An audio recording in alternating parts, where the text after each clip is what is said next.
How do you pair your phone to your Mazda? We're going to find out. Okay, so now we're inside the car. We're going to go into our infotainment screen. We're going to click on Entertainment.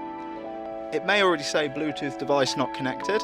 If it doesn't, it's because you're on the wrong source. So you want to press the button in, and it will say source list, and you want to come down to your Bluetooth setting. And then once you're here, you want to press in again on this big wheel in the middle, and you want to go Bluetooth settings. Now, once you're on here, you can see there are already some devices connected. We'll go all the way down to pair new device. If you have a newer phone, like I do, it may already come up on the screen. If it doesn't, you just want to go into your Bluetooth settings, which you swipe down for on Android, same on iPhone, and you want to click on pair new device. As you can see, it's already showing on the screen, but if not, it will be in here.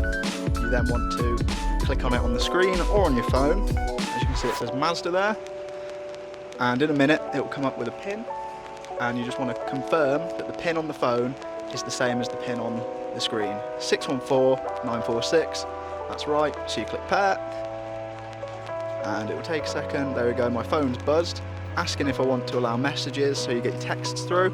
And then with these newer cars as well, they have wireless Android Auto, wireless Apple Carplay, that will come up as an option.